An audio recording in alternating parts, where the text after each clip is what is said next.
Hello everyone and welcome to the 1988 Italian Grand Prix here at Monza. This is round 12 of our 1988 Formula 1 Championship season. Monza is one of the tracks in the F1 calendar that we keep around just because it's old. That may be a good thing, that may be a bad thing. The bad part is that the track itself is it feels sort of outdated to drive. It's a little simple by today's standards. And if you compare what the track is in the gameplay you're watching now to what the track is today, not much has changed, and that's sort of because there's not much to change. Monza has always been the Italian landmark for going fast, and this is why the track incorporates mainly just straights where you go fast, connected with some slightly slower corners that have been put there just for safety's sake. If anything, I think Italians would be totally down with watching people go in a straight line for 2 hours. But unfortunately, the oval that not many people know about exists at Monza hasn't been in use for about 50 years at this point. Which kind of makes me a little sad because such a cool piece of history sort of isn't really even mentioned at all when you watch Monza races today. However, the great thing about driving a track that is this old is the fact that there's so much history. And for the case of the 1988 season, this is the only race of the season that wasn't won by a McLaren. Now, this isn't quite very well reflected in the current championship standings that we have here because we are in the lead, but the McLarens did win 15 of 16 rounds, and this was the only one they lost because Senna crashed into a backmarker. And this was the first race in Italy since the death of Enzo Ferrari, which must have been fantastic for the Italian fans to watch, but hopefully today I'm going to make them a little bit upset by winning myself. Hello everyone, welcome to the 1988 Italian Grand Prix. This is round 11 of our full championship season. Actually, round 12. 12? 11? One of those two. We don't have long to go. But speaking of championship, before we get into the detail stuff of the race, we're doing pretty good. In fact, our win at Belgium, this was a long time ago, I apologize. Our win at Spa kind of didn't cement our win. We can still mathematically lose, but it put a really, really heavy dent in the hopes of Prost and Senna of catching up to us and winning by the end of the season. Basically, I need to not score points in order for Prost to have a chance at passing me. But the thing is, now the players have slightly changed because Prost didn't have the greatest of races. In fact, I don't know if he scored any points at all in Spa. And there were some really, really interesting things that happened. And there's the battle for everywhere between second and fifth is super close. It's like separated by a couple points at most, which is why this race is also kind of important for everybody that's currently around me because, as you can see, I qualified third. But that's for me, this race is more about, I don't want to say having fun, but sort of just enjoying the experience and trying to score points. I don't know if I will be winning this race because sort of like in Hockenheim, I don't quite have the pace to compete with the front runners. Like, I was about 4/10 off Prost's pole time. In fact, my goal was to beat 130, and I drove a 129.8 in qualifying on my very first stint. And I was pretty much like set on keeping that as my lap time. And I went out twice and tried to beat it, and both times I made mistakes, so I didn't improve. And I actually held first for most of the session. In fact, on their last runs, both Prost and Senna beat me, and Berger and Alboreto came very close. Berger is like half a tenth behind me, and then Alboreto is not too close by. But yeah, this track is fun and boring at the same time. The current 2018 layout of the track is very much boring to me. I don't enjoy the circuit because it's just the same thing over and over again. It's literally just a box with a couple of chicanes. This version, the 1988 version, actually has some interesting details that the current one is missing. Like, the two Lesmos are different, but in a good way, because they're slightly banked and they're also wider turns. Like, the radius of the turn is wider. And so you can actually carry a lot more speed through there, and those turns feel a lot more smooth. Ascari is slower, but it's still interesting, and it's probably my favorite corner on the track. And then the first chicane is really weird. In fact, because I started watching Formula 1 in the 2001 season, like fully, this first chicane, when I first drove it, I was so confused as to what it was. It made no sense to me. And it's going to be kind of hard to squeeze in there in turn one of lap one without dying. But hopefully we should be okay. For this race in particular, I want to do sort of a stop where I mirror the AI in a way, because we have 18 laps, but I want to be able to use the slipstreams of the cars in front of me to like maximize the amount of time it takes me to get around this circuit 18 times. And I also don't want to get caught in traffic because as much as there's straight line room to pass traffic, If you get caught behind them in some of the turns, like the really slow turns, they can seriously hold you up, and it's kind of a problem. So what I'm probably gonna do is 12 and 6, and that should get me to the end of the race. Yeah, this should be fine because I do use 3 liters a lap. So yeah, this should be there. In worst case scenario, I can lift and coast into some of the corners to save fuel. I didn't quite do this properly in Monaco. If you guys remember this, when I ran out of fuel with 1 corner to go. But yeah, I'm running a super low downforce setup, 8.6 wings. So my cornering speeds aren't the greatest, but you will see that my straight line speed isn't horrible compared to the faster cars. In fact, I pretty much match the turbo cars on the straights. It's just that some of the corners is where I lose out, and on the exits because my rear just doesn't grip at all. So especially on the start and on the exits of something like the first chicane and Ascari, I'm going to be quite slow. Ascari is a bit of a weird one though, because I take that corner faster than the AI does. It's one of the points where I make up lap time. But in the first sector, I'm going to be falling behind. So without further ado, let's see how it goes. I'll talk about everything else related to the race while we go, because, you know, there's time and space and we have lots of straights to fill with entertainment.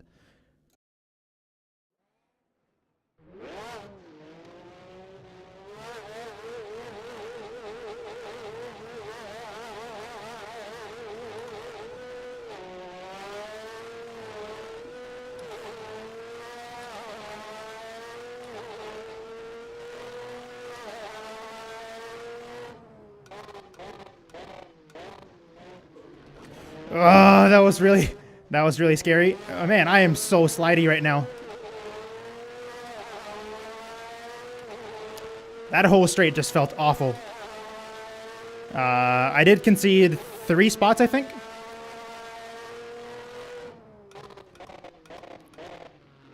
No, 2. I guess something must have happened with Alboreto, it was. Because he must have got a bad start too. He's going down the inside. He's just going to push us straight wide.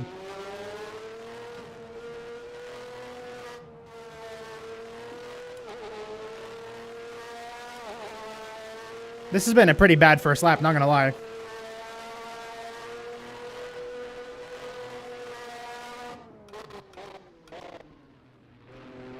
All right.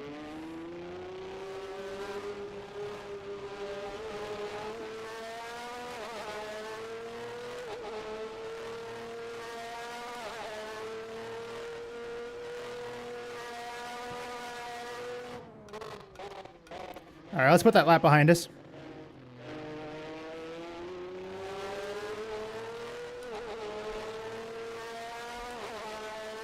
Starting now. Because that was an awful parabolic, I'm not gonna lie.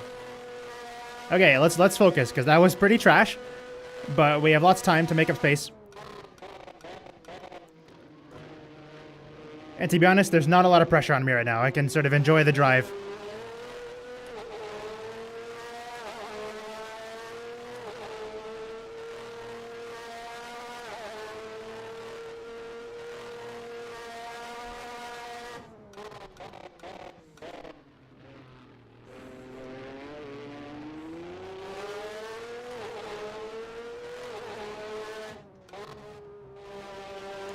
Oh, one of the Ferraris is off the track.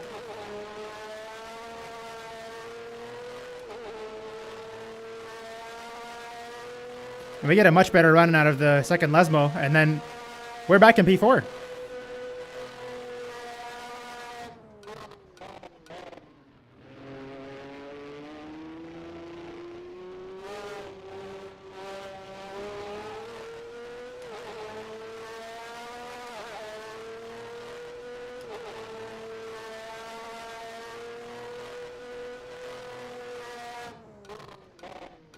Man, the McLarens are battling it out really hard right here, which is giving me a stellar opportunity to get back at them.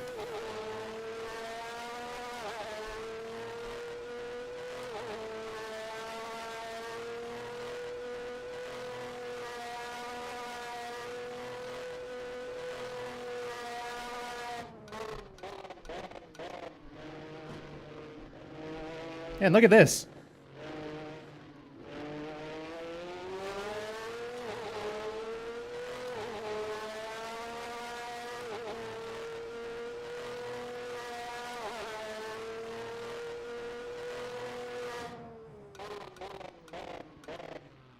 Oh, and a die up the inside from Prost, it seems.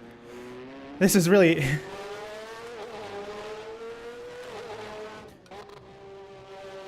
This is a little stressful.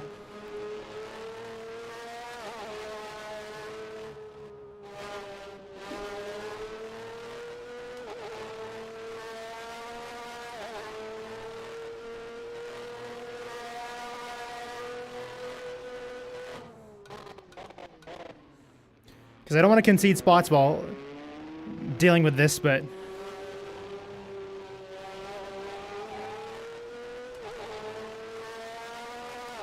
It's also just really interesting to watch.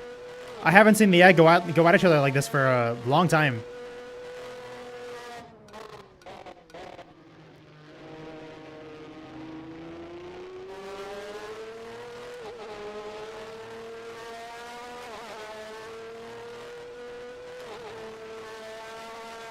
Wait, just like that, that's 3 laps.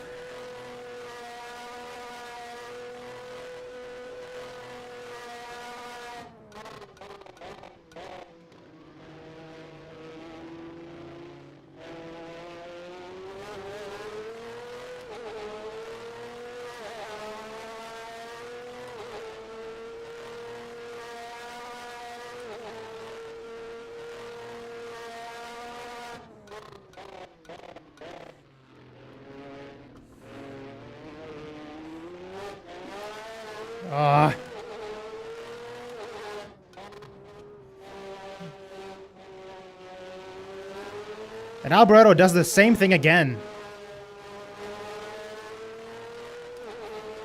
Unfortunately, that corner is not a very good spot to pass, and it's kind of hard to stick unless you really want to be pushy and push me off track like what happened on turn 1.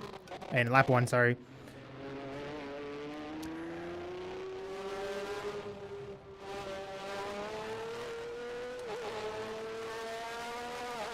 But that is twice that I've conceded ground there because of really weird dives from the AI.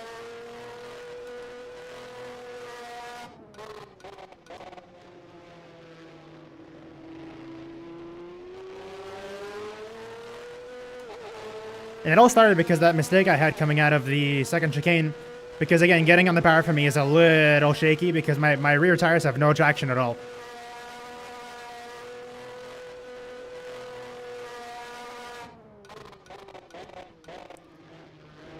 Oh, and again.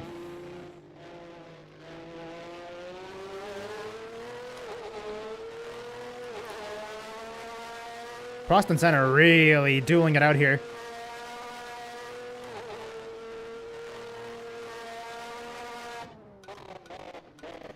And coming up on a back marker, that looks like it could be De Cesaris.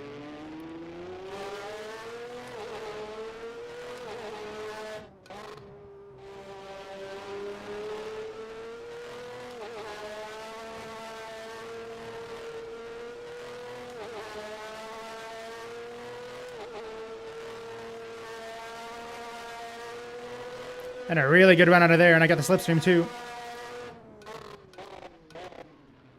That's going to be second place.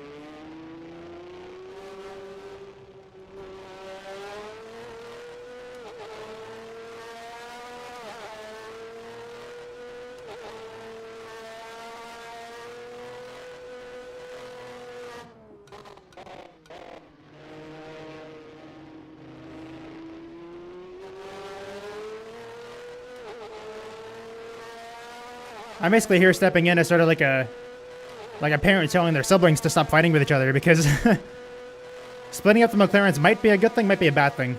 We'll see how this plays out.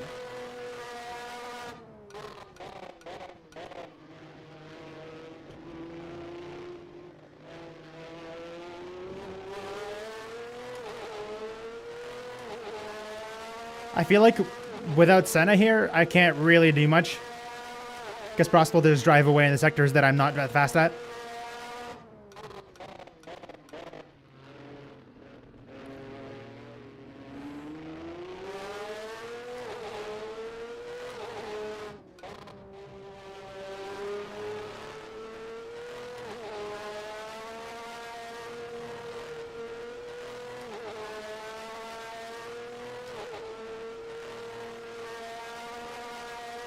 Same thing as last time? Wow, he's slow through there.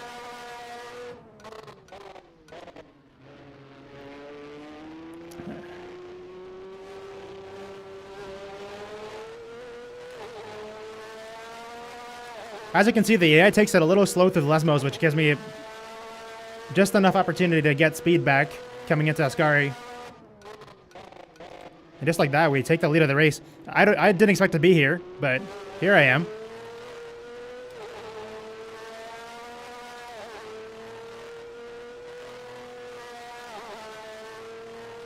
Low downforce setup kind of paying off here.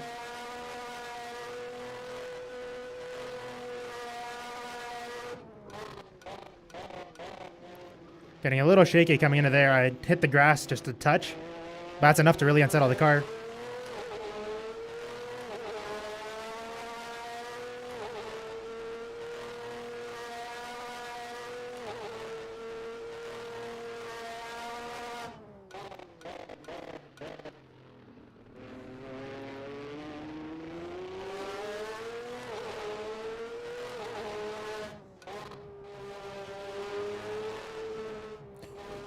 Oh, damn it.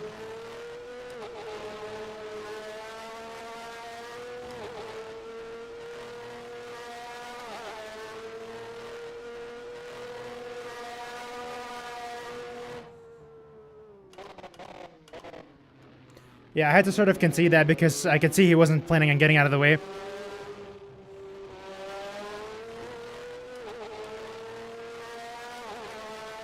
Essentially, all blue flags do to AI in this is tell them to put their regression to 0.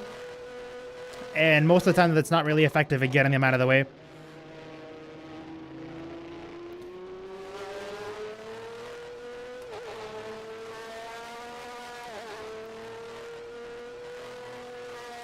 But now I've got a backmarker between myself and the McLarens, and hopefully he stays there for quite some time.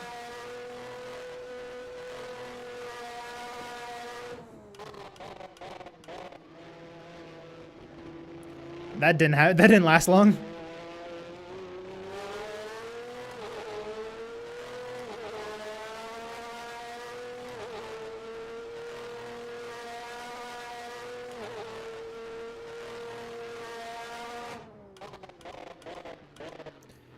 Anyway, I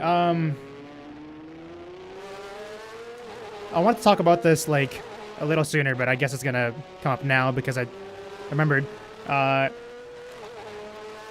But again, I kind of wanted to just apologize to those that were waiting for this episode for a while. Because when I did the spa race, I did say that for the next week or two, I'll be a little busy because, yeah, I had a pretty intense week of exams.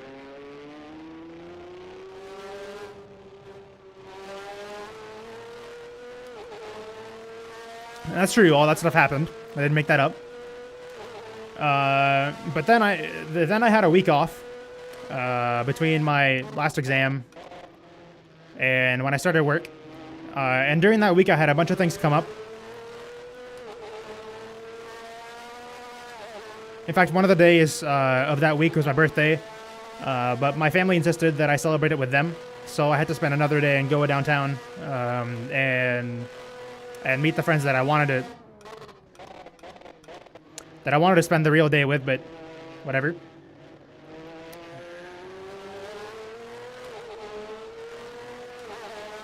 And another thing that sort of came up is the fact that I sort of spent too long practicing this.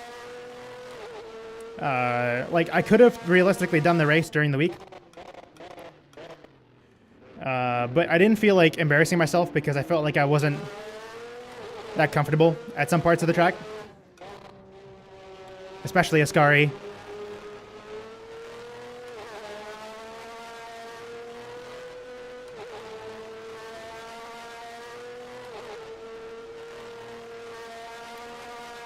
So I sort of just like, it was a weird combination of me being busy, me pretending to be busy,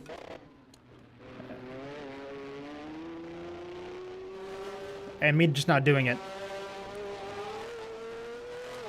But the reason I'm doing it at the end of this week, so this is the week of May 7th, is because my work did start. Oh, shit.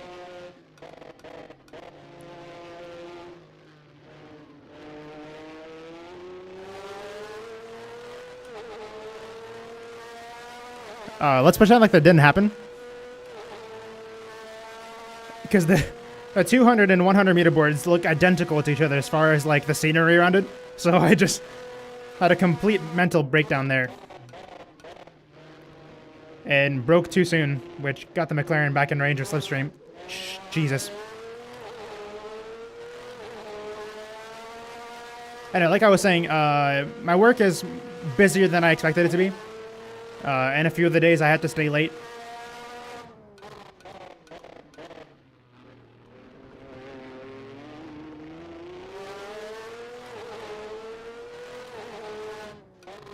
So this is now the following weekend.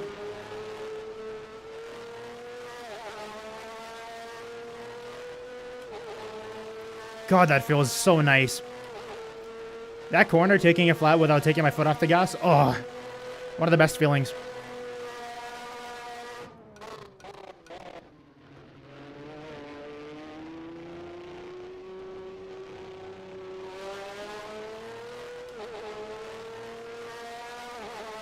And that was a really fast second sector as well.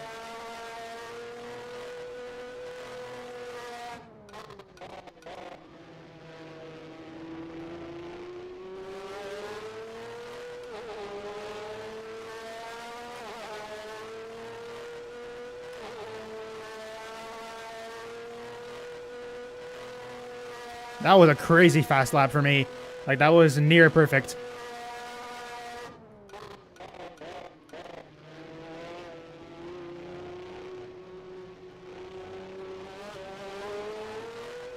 This really proves how much grippier the track gets when there's rubber on it, because in qualifying, I wouldn't have been as confident to take some of the corners the way I'm taking them now.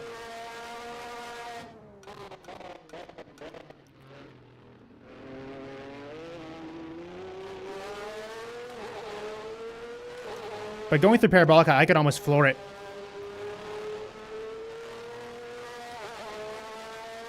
Through here, easy. Not even a problem.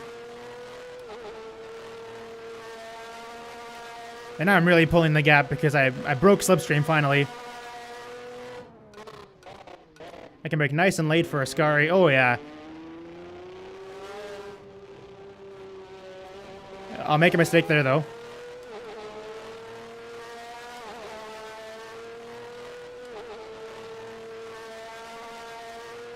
Now we're in the groove.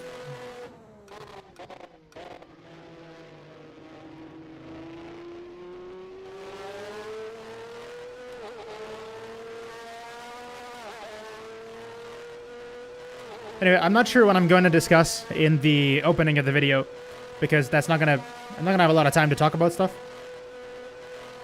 And I do those after anyway, so right now I'm sort of oblivious to how the editing process for this video is going to go.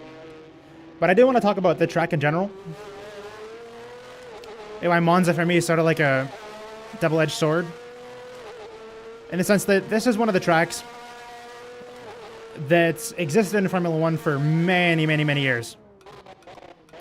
In fact, they've been driving the more or less current version of Monza since the 50s.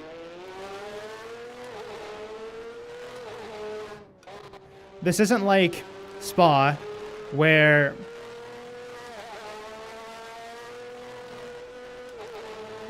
in the 1960s, they were driving along like rural streets.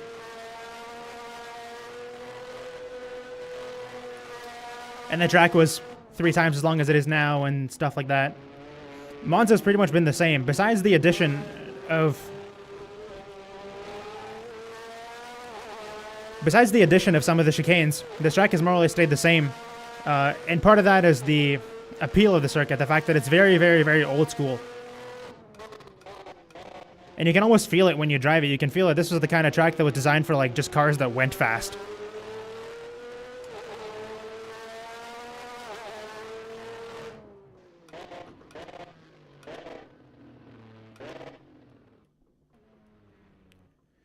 All right, let's see where we end up. But yeah, this was a track that was just designed for cars to go fast.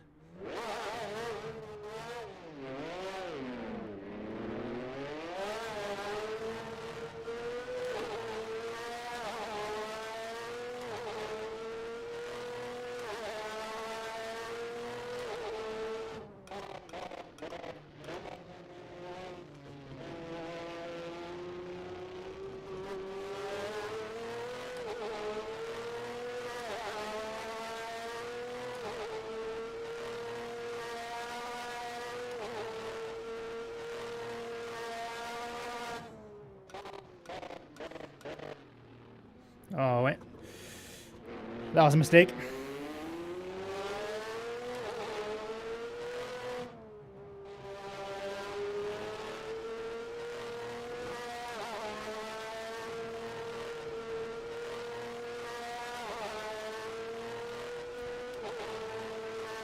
But Monza, because of its like old schoolness and because of how almost I want to say basic the track is, it's lost its appeal to me.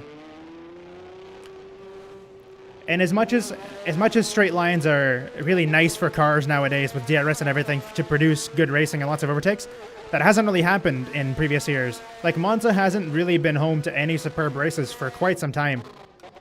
In fact, I'd argue that ever since Vettel's first win, Monza has just been pretty stale. And I wish that it wasn't. I wish there was a way that we could rectify this, and I have a pretty out-of-this-world solution to fixing this problem. And it involves... I'll wait. And it involves repairing and reopening the banked circuit. Wouldn't that be cool? I mean, from the whole Indianapolis fiasco, we know that F1 cars can't take bank corners very well.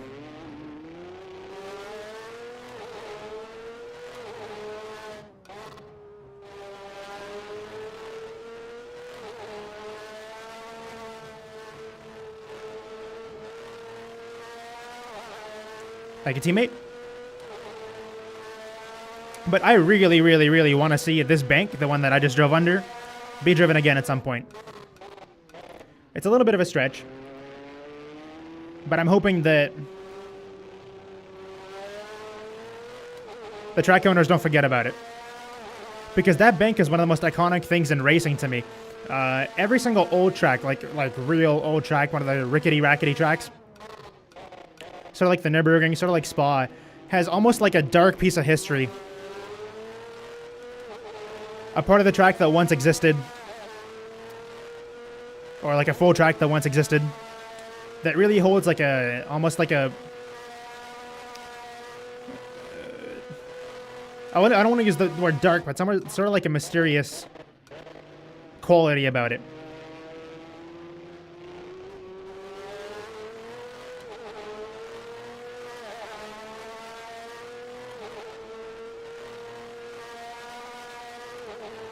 Because to the people that started watching Formula One in the 2000s like I did, unless you were like super into it and actually did research and whatever, and just enjoyed learning about the sport,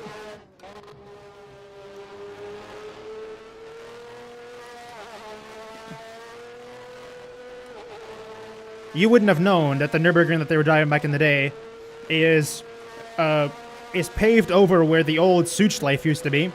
And that there is a whole demon of a circuit just north of it that used to be driven by F1 cars in the 70s.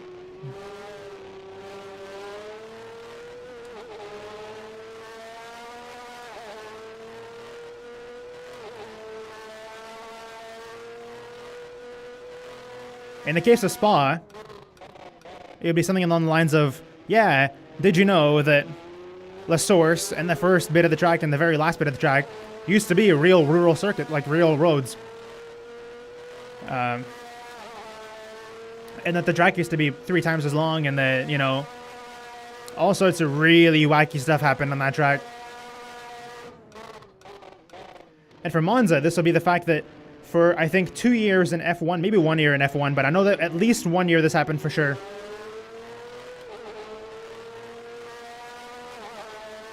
That this track used to be a figure 8 in a way.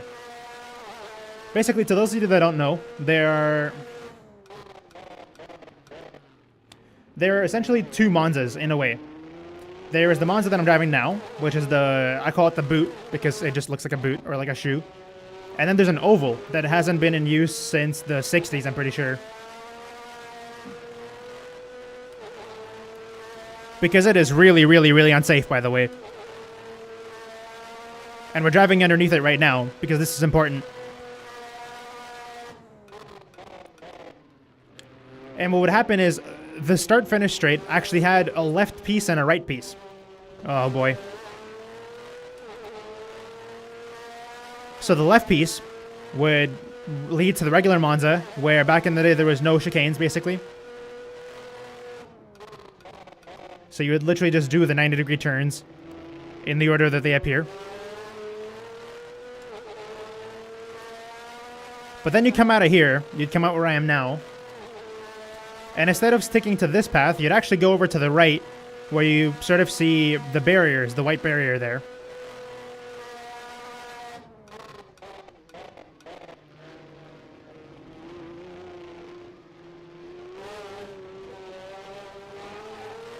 Back end getting really funny there. But if you went over that way, you would be greeted by a huge bank. Like, this banking is steeper than anything that NASCAR drives right now. A huge bank with almost no safety barriers at all. In fact, all that they had was an AMCO barrier. And if you really went off, you would just go straight through that thing. Or just over it.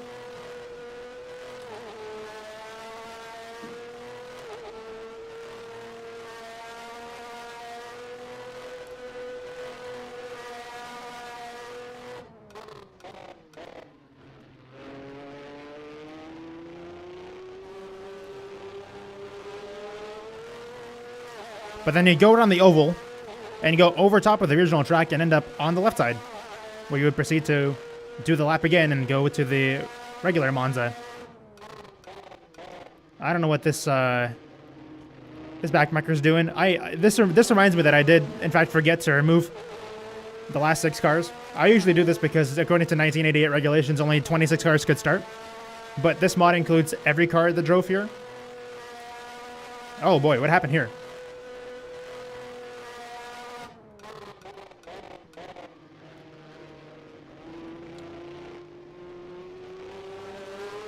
So I'd have to boot the last 6 cars in order to have a more safe playing field, in the sense that, oh boy, in the sense that those cars that we passed there, I forget which team they're called. I actually, Zach Speed, sorry.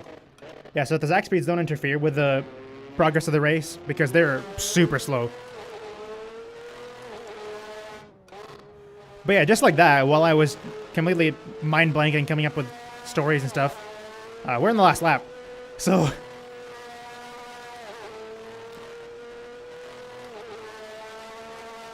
out of nowhere, I didn't feel like I'd be this competitive, and we had sort of lucky in the sense that the two McLarens fighting with each other managed to give us a really nice opening to eventually get past both of them.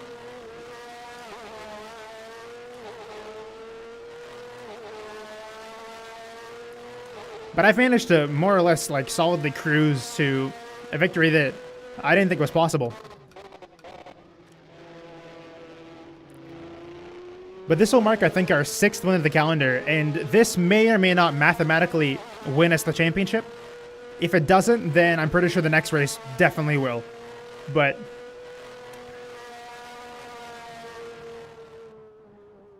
this has been Monza. A race that I wasn't necessarily looking forward to, but managed to work out relatively nicely.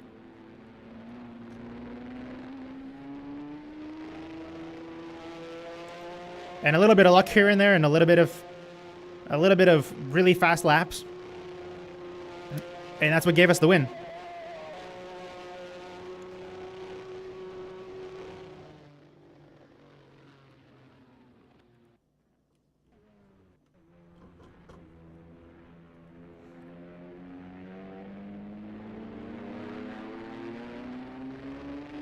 Oh. That was, honestly, by comparing this to some other races I had this season, like Hungary, this was a relatively easy race, I'm not going to lie. I expected it to be harder. And I expected myself to hit that that curb on the inside of the second Lesmo. What are you doing? Your race is over, my man. But the curb on the inside of the second Lesmo is brutal. Like, if you touch that thing, it will just eject you to the wall outside. And I did this once in practice, and I almost did it once in qualifying, which was the reason that my second run died. But after with the exception of a couple shaky bits, like coming out of corners, and the first lap, which was just a big fat mess, this race was pretty well. Like, I'm surprised at how well I drove, to be honest. But I shouldn't be that surprised because, again, I did practice this one quite a bit.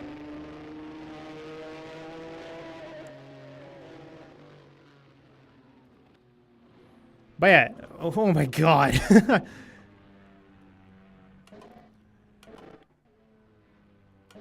But yeah, like the saying goes, time flies when you're having fun. And this was one of the races where I was actually kind of enjoying myself. And almost contrary to what I was saying before regarding this track being boring, when you manage to pull a good lap together, there's no feeling quite like it. And this is part of the appeal, like the handle of the sword, I guess you could say. The old tracks like Spa, like Monza, on the calendar, we also have Imola. We still have Monaco. I don't really count Monaco because that track is just boring in general. But we have Imola, we have this track, we have Spa. We have Suzuka, which I'll sort of count because the track is sort of old, and it's not a tilt circuit. So I mean, there's no negative.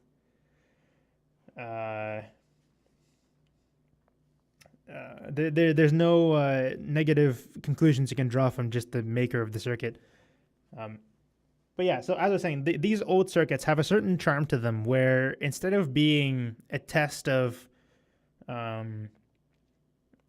skill in driving 90-degree corners and being sort of like a combination of things that are like long straight, slow corner, long straight, slow corner, that tests your ability to get out of corners fast. That tests your ability to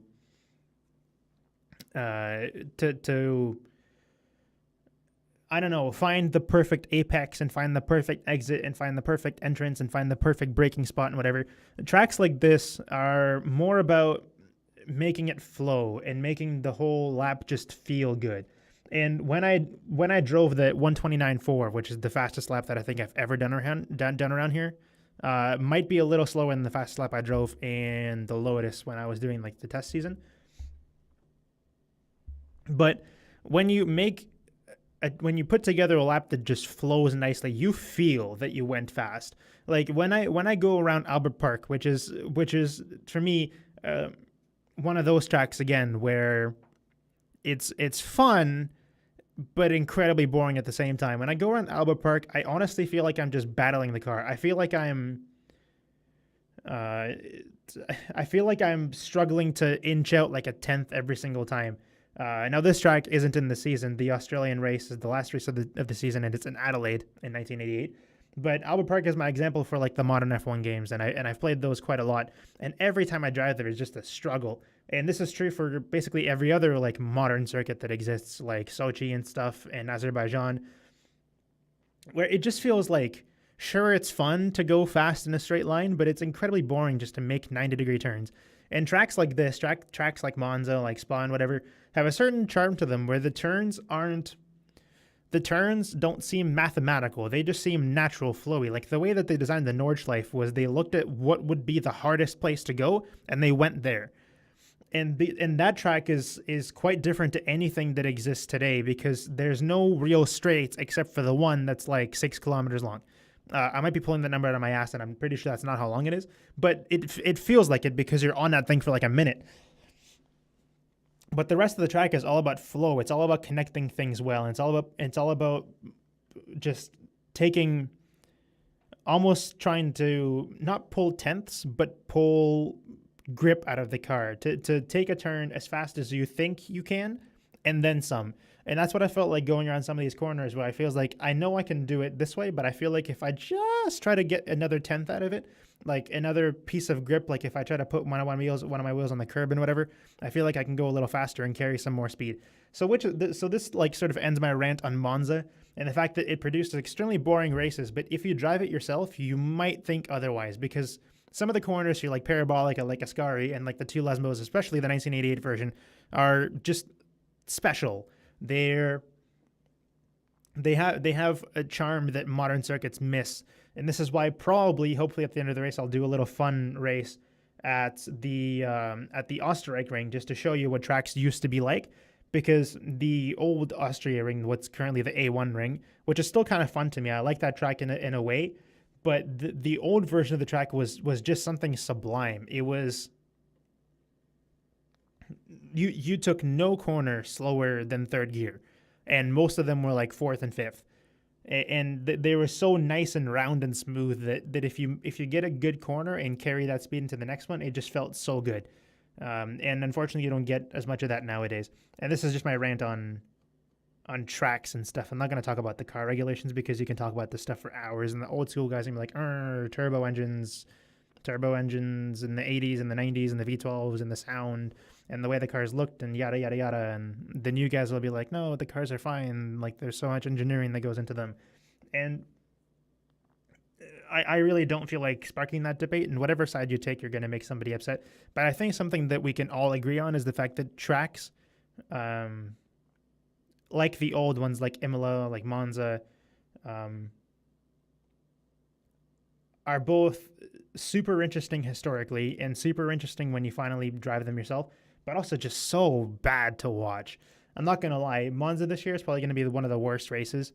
Monaco will definitely be one of the worst races. And that's just how it is. You got to live with it. You got to accept the fact that the sport has history, and the fact that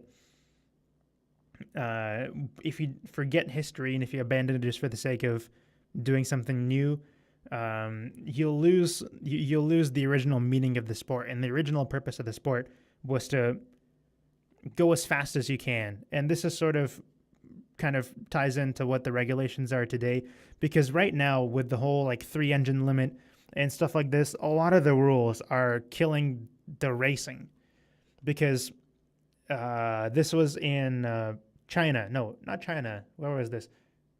No, this was Melbourne, the very first race, where Lewis Hamilton could have attacked Sebastian Vettel until the end of the race, but chose not to for like the last 6 or so laps, because you need to conserve your engine. You can't go as fast as you can every lap of every race anymore, because the rules just don't allow it. And if you forget about the whole engine noise, and if you forget about the way the whole car looking thing that people disagree on, and if you just think about those regulations, I think those are really, really stupid, and they're currently making Formula One really boring for old school fans. For new school fans, they're actually doing really, really cool stuff with all the F1 TV thing. And besides moving the interviews to before the podium, which I think is just stupid, they've been making some pretty good decisions recently with making the sport more accessible to more people, and making it more enjoyable to watch.